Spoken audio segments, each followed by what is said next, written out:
Electric Truck Mandate Conundrums. It's a pleasure having Ronald Stein, Senior Policy Advisor for the Heartland Institute, Energy Consultant and PTS Advanced Founder, and Steve Godenham, Policy Advisor to the Heartland Institute, author, researcher, Executive Director of the Climate Science Coalition.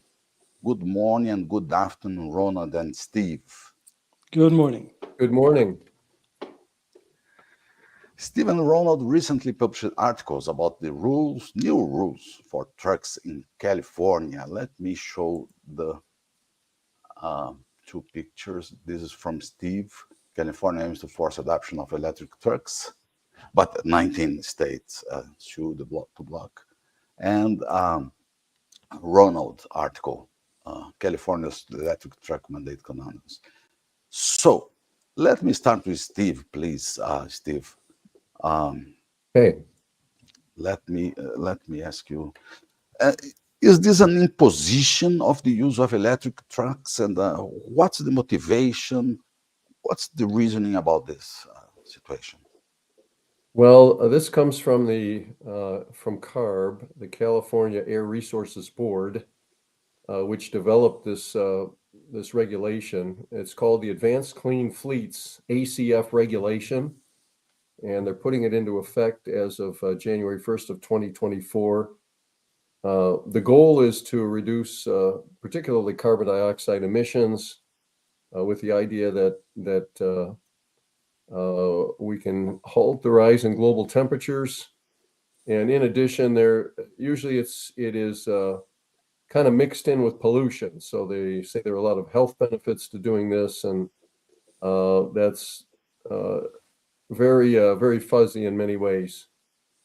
But it's an ongoing push to try and switch California's transportation equipment, cars and trucks, to electric vehicles rather than gasoline or diesel powered.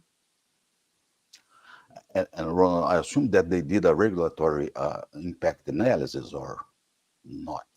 I don't think so. They didn't talk to me. I don't think they talked to anybody.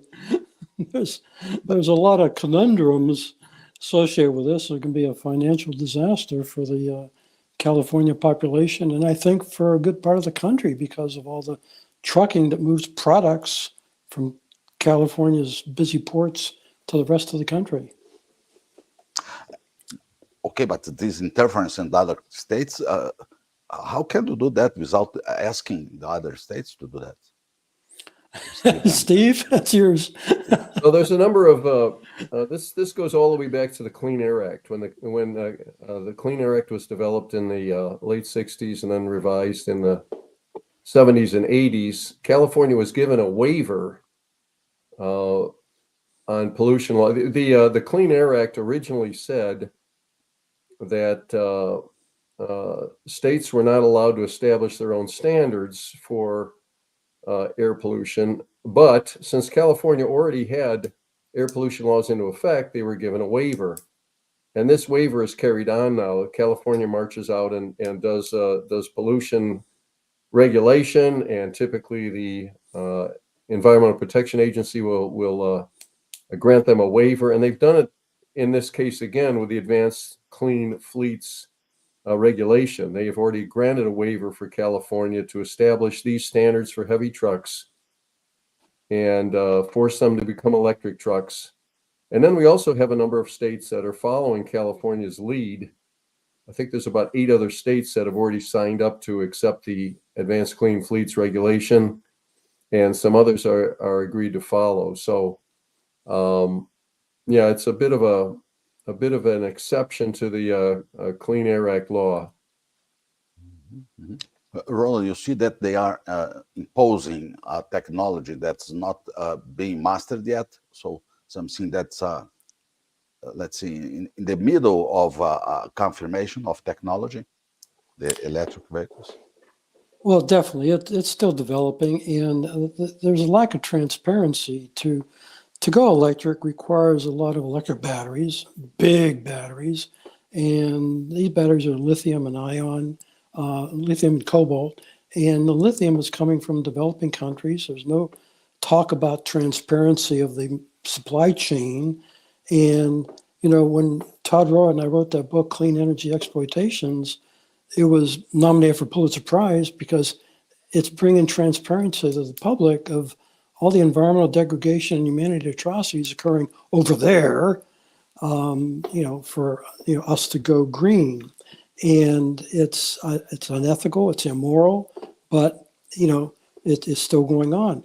The interesting thing is the fact that you've heard of blood diamonds, the movie.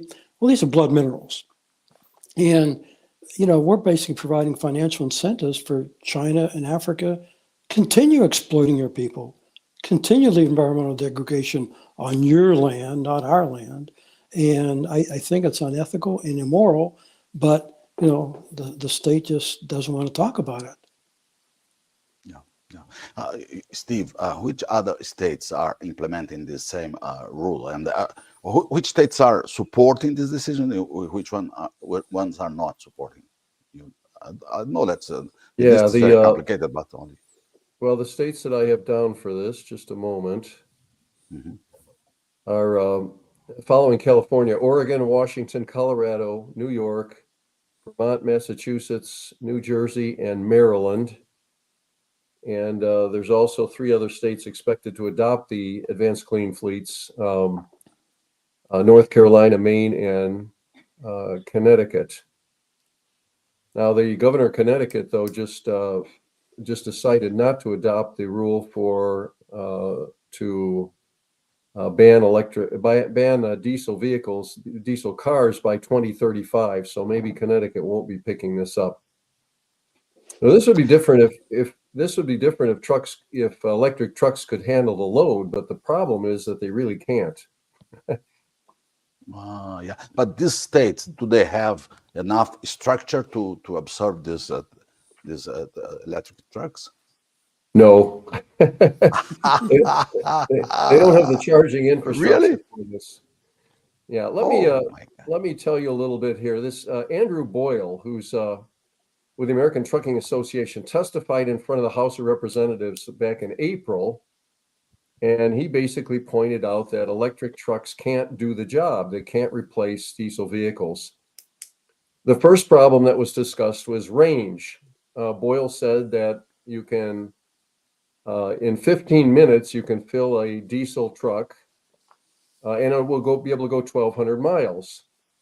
If you try and fill an electric truck, it can take hours to do, and the range is only 150 to 330 miles, only 1/4 of a diesel truck. An electric truck has an extra 10,000 pounds for the battery. And so if you're carrying a load of 40 or 50,000, you're losing about 20% of your freight that you can carry. The cost is very, very high. The cost of electric trucks is 2 to 3 times more than a diesel truck. You're talking over $500,000 and higher for the cost. And then the biggest thing maybe is that there are a few chargers out there. We really have no way to charge these vehicles. All that would have to be built, and it's going to be very, very expensive, and it's going to require a tremendous amount of electricity as well. Yeah, interesting, Ronald. Do they Armando, have, let me follow up on the charging situation, because you talk about EVs. Well, 40% of all the EVs in the entire country are here in California. We have a very temperate climate, and which is an easy calculation. Where's the other 60%? Well, they're divided among the other 49 states. Well, 49 into 60 is kind of like a little bit more than 1% per state. The other states really don't have EVs, and there's no justification to invest huge amounts of money for those 1% EVs to charge. Now you're bringing in the trucks, and truckers, they're time is money to them, and it's going to be very, very difficult here in California, because we got 400,000 miles of roads up and down the state of California, and fuel taxes raised like $8.8 billion to maintain that road system. Well, California wants to go EVs on cars and EVs on trucks. Well, that $8.8 billion of revenue from fuel taxes is going to disappear. And if it disappears, you got heavier cars, you got heavier trucks wearing up the road system. Where's the money going to come from? It's either going to be huge electric rates or more taxes for the people that can least afford it. Yeah, yeah. So you mentioned the grid, electric grid. So the expansion of this system must be huge, and it will take time to do this expansion. No. Huge. Yes. Yes. Yeah. I live, Well, I live in a cul-de-sac in California, but it's a long cul-de-sac. There's like 20 houses, like 10 on each side. And if everybody had an EV, the quote, the circuit coming into this cul-de-sac is limited. And if you have 20 cars, or let's say 10 of them charging at one time, they'd have to bring a new circuit into the cul-de-sac. Well, we're talking about, a couple hundred people. Well, California's got almost 40 million people. I mean, it's going to be tremendous to rewire the entire state to accommodate this. and the trucks are Steve, very, very big, even much bigger than cars. Just to give you an example, they just put up the first heavy-duty truck charging station in South El Monte, California. It can charge up to 32 trucks in about 90 minutes of time. It was funded through California state and local agencies. But if you were charging 32 of these trucks, you'd use as much power as 200,000 homes, or a small California city like San Bernardino or Huntington Beach. That's the amount of electricity you'd be using to charge these trucks. It's just an absolutely huge amount. And the California Energy Commission wants to build 157,000 of these chargers by 2030. The grid is just not going to be able to handle this. It's just like thousands of cities the size of San Bernardino of additional electricity demand. It's just way out of anything that's reasonable. Armando, and think about it. El Monte, yeah, if they charge in El Monte and they've got a range of maybe a couple hundred miles, they're going in all directions. Well, that charger better be 200 miles away wherever they're yeah. going, north, south, east, west. And it's unbelievable. I mean, you got to talk about this.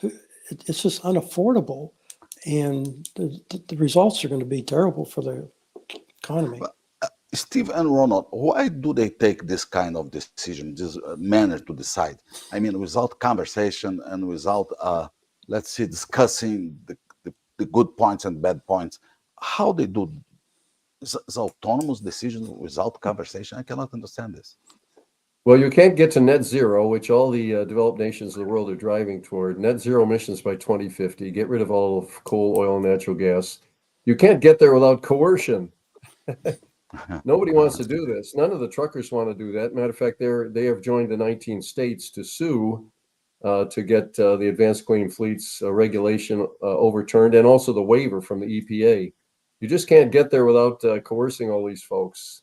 But again, all the trucks in California, China emits more emissions in one day than all of the trucks of California do in a year. So, this isn't really going to have a big effect on global emissions in any case, and it's going to break down. It's just not something that's possible. It's uneconomical. You're talking about the United States, which represents 300 million people, maybe 4% of the world, and 4% of the world is going to change the world. Yeah, as Steve mentioned, it can't happen. And because they are trying to disrupt the process. Why not they do something, let's say, continuous with a plan and following transformation along the time? So must be something sudden and fast. Well, they're trying to do that. The ACF says as of January 1st, all new trucks that are registered for drayage, which is either picking up freight at a port or bringing the containerized freight to a railhead from a port, all major trucking companies that have 50 trucks or more, or something like $50 million in revenue, and also the state trucks. As of January 1st, if they bring any new trucks online, those must be electric. And then, so they do have a phase out plan to 2035 and 2040 for all of the fleets. There are increasing amounts that have to change for all.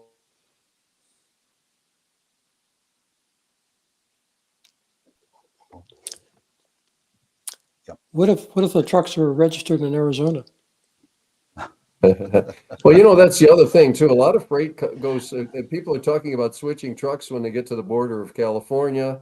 There's some talk about having a California extra cost for anything shipped out of California, you know, 10 or 20% more. The trucking industry.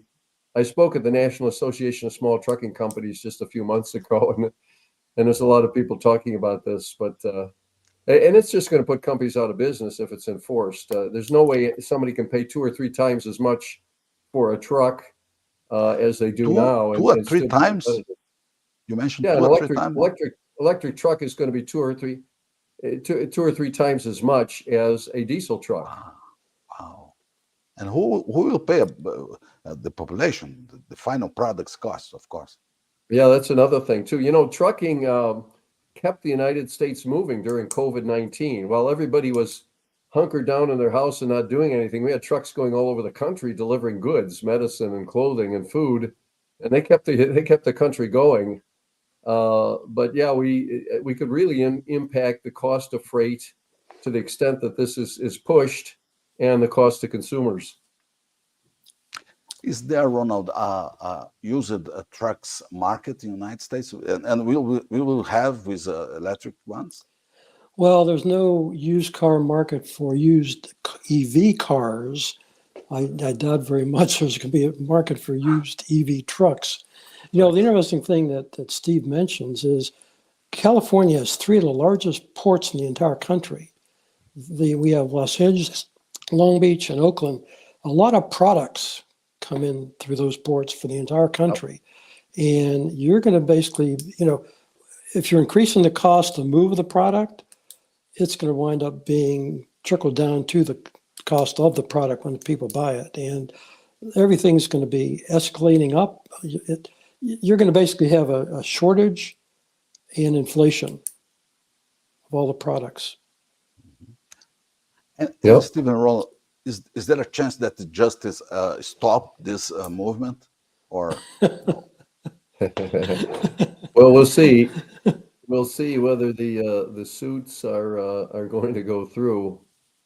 But you know what the truckers are doing is they're all trying to stock up on diesel trucks before the end of the year. They're trying to buy a couple extra trucks so they don't have to buy any the next year or two. The trucking companies, so they're trying to get around things, but it's just going to be such a load on the industry.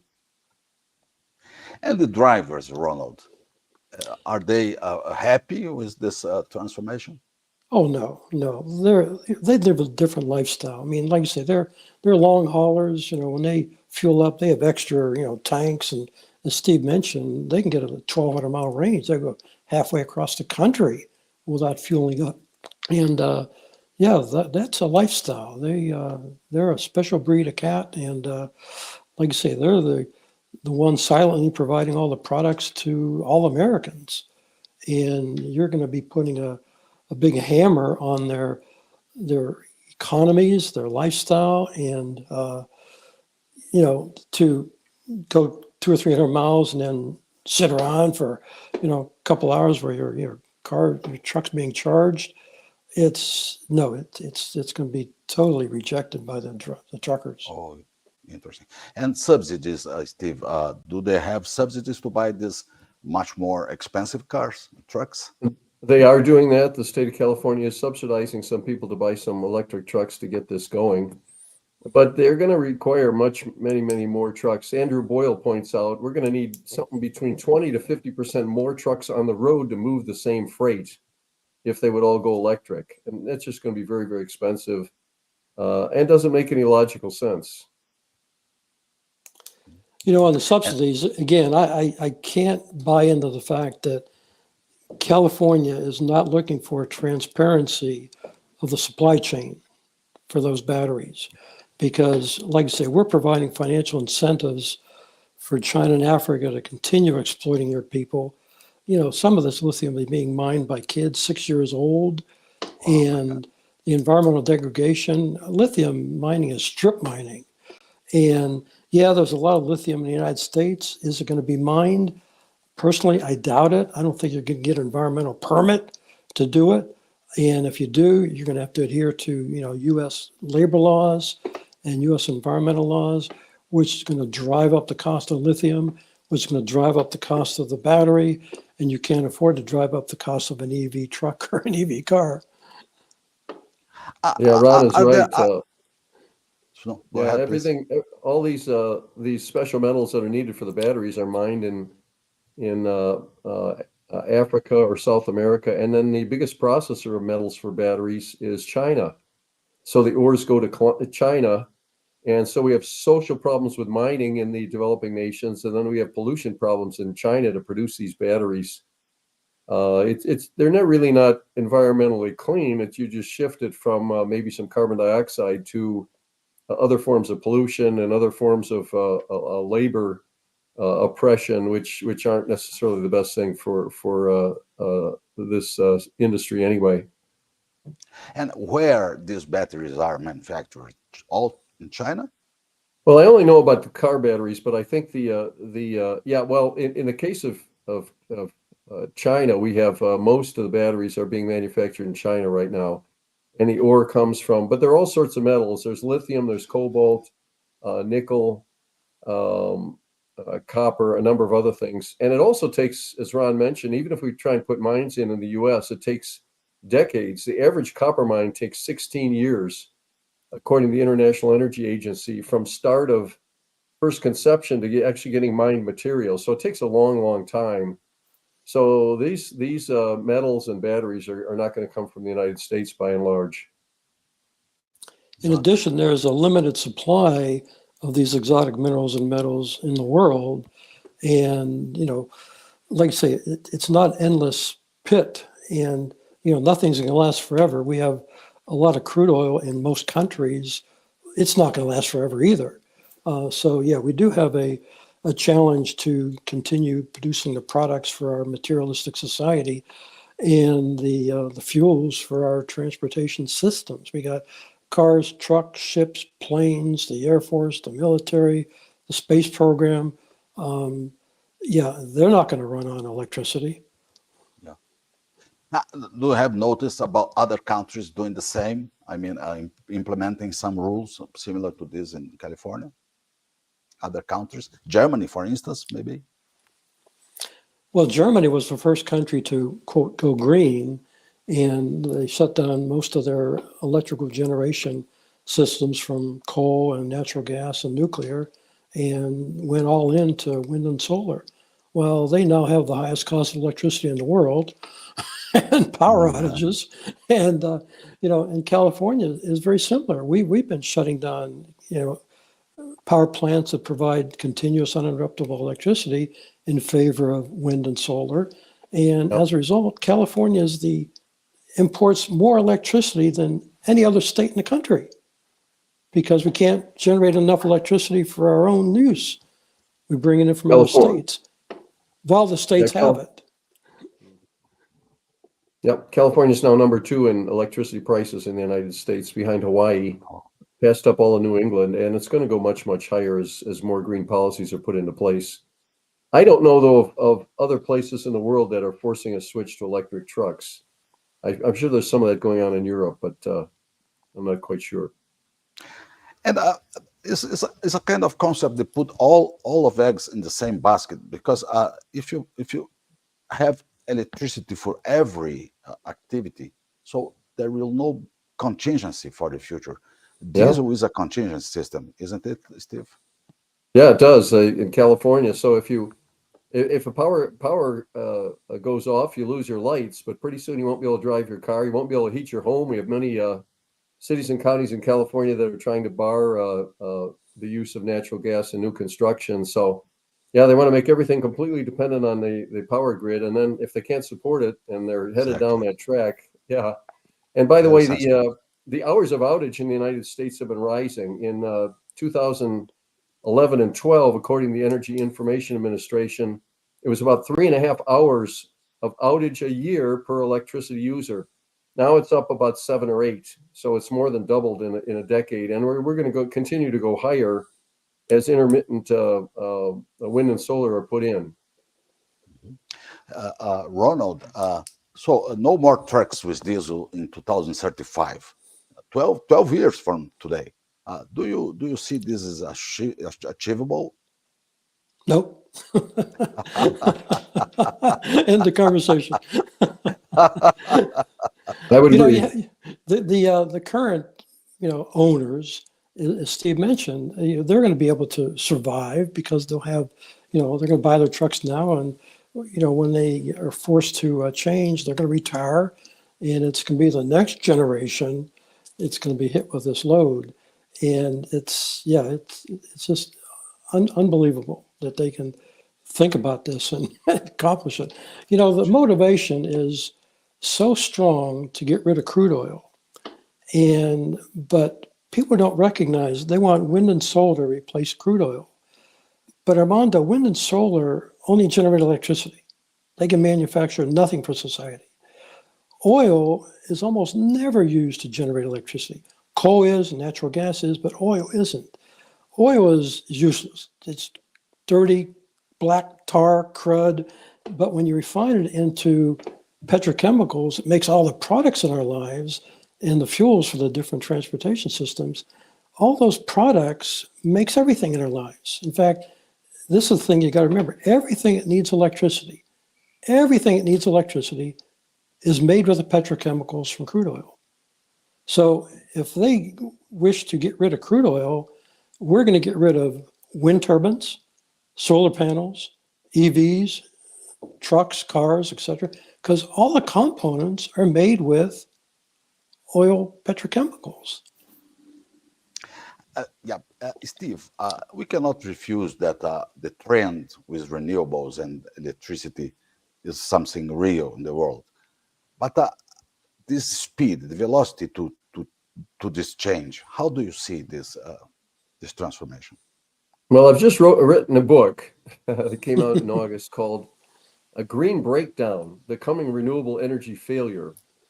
Wow. And the book goes through all sorts of, it goes through power plants and home appliances, electric vehicles, goes through heavy industry, goes through aircraft and shipping, talks about the recent energy crisis in Europe, and the book predicts a breakdown. It basically says this idea to get to net zero by 2050 is more than a reach out goal. It's an impossible dream.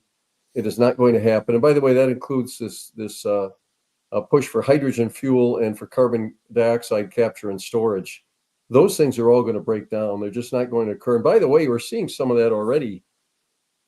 If you look at renewable energy stocks, for example, they've now been falling for 3 years in a row.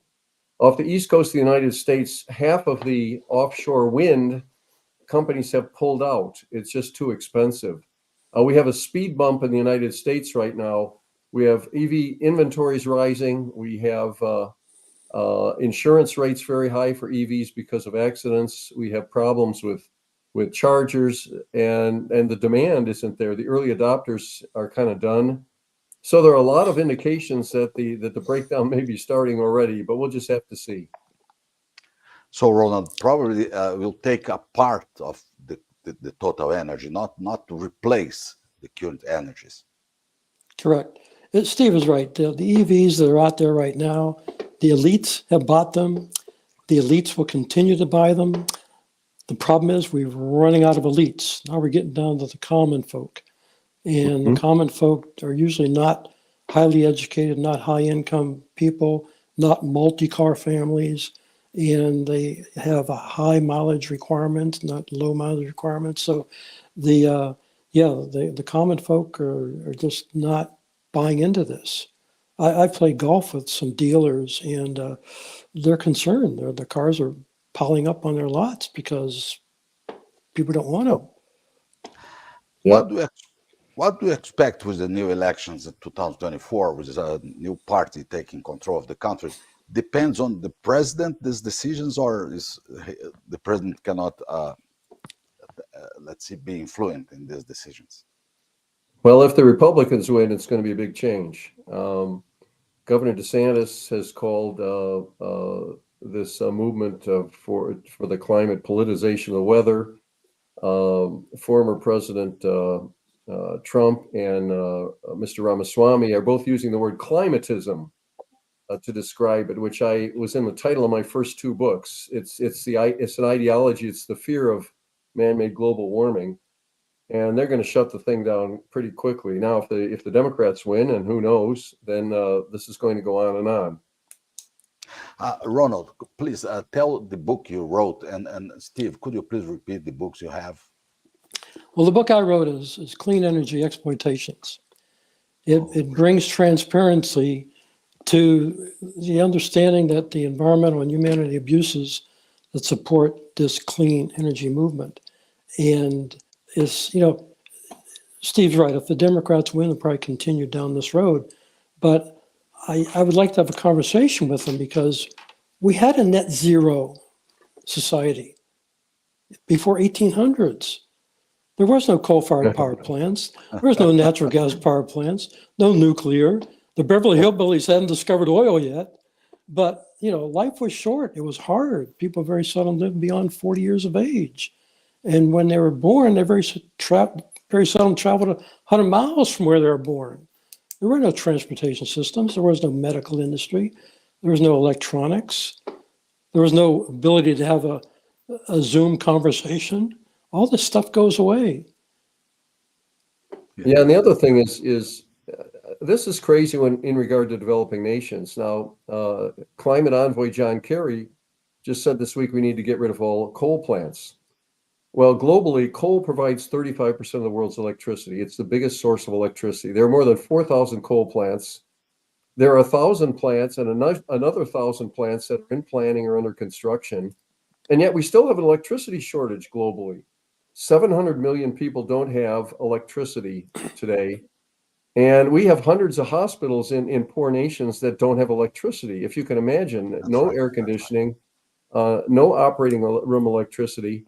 And we have another 2 billion people that have brownouts or blackouts every other day. So a third of the world's people don't have enough electricity. And Mr. Kerry says, well, we're just going to let's get rid of all the coal plants. I mean, it's clear that he doesn't really care about the people in the developing world. So there's just another reason why emissions are going to continue to rise, and we're not going to get to net zero.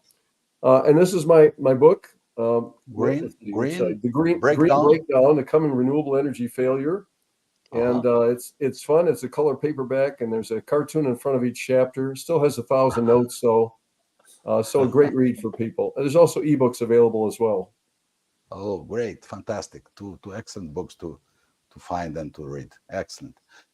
So, my friends, let me talk to the audience. It's a fantastic conversation, very short conversation. We could stay here talking 3 hours with those two guys, but we need to go. And thank you so much. It was a great pleasure, Steve Gordonham and Ronald Stein. Thank you, Armando. I just encourage, have conversations. Yeah, not standalone decisions. We need to talk before to see the impact. They do not analyze its impacts, so this is something wrong. Correct. Thank you. Have a good day, both. Okay, have a good day, guys. You too.